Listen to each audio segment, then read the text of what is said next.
ప్రవీణ్ పగడాల గారి గొంతును ఈ భూమి మీద ఉన్న నరుడు గొంతు నులిపి ఆపినడు, కానీ ఆయన చనిపోయిన తర్వాత ప్రపంచమంతా ఆయన గొంతు వినబడుతుంది.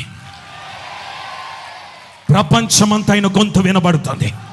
ప్రతి దేశంలో ఆయన గొంతు వినబడుతుంది. ప్రతి రాష్ట్రంలో ఆయన గొంతు వినబడుతుంది. ప్రతి గ్రామంలో ఆయన గొంతు వినబడుతుంది. ప్రతి స్థలానికి ఆయన సువార్త వినబడుతుంది. ప్రతి పేద ప్రజలకు సువార్త వినబడుతుంది. ప్రతి గొప్పవాడికి సువార్త వినబడుతుంది.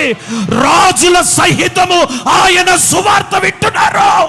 అధికారుల సహితము సువార్తను వింటున్నారు.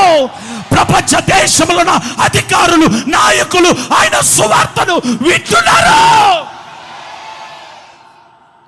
ఒక నరుడిగా నువ్వు గొంతు మాత్రమే ఆపగలిగినవు, కానీ సువార్తను ఆపలేకపోయినావు కదా.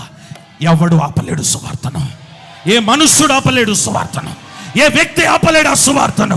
యేసు నామములో ఈ సువార్త ప్రజ్వరిల్లి ప్రబలిల్లునుగాక. నేను అంటాను, ఈ భారతదేశంలో దైవ సేవకుల నోర్లు మూయించడానికి ఎన్ని ప్రయత్నాలు చేసినా ఒక్క సేవకుని గొంతు నులిపితే కొన్ని లక్షలాది సేవకుల నోర్లు తెరవబడబోతున్నాయి. సువార్త ప్రకటించబడబోతుంది. ప్రజలలోనికి వెళ్ళబోతుంది. కోట్ల మంది రక్షణలోనికి రాబోతున్నారు.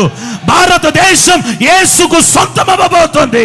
మన రాష్ట్రాలు యేసుకు సొంతమవ్వబోతుంది. ప్రతి ఒక్కరూ యేసు రక్తమే జయమని కేకలు పెట్టే రోజులు రాబోతున్నాయి.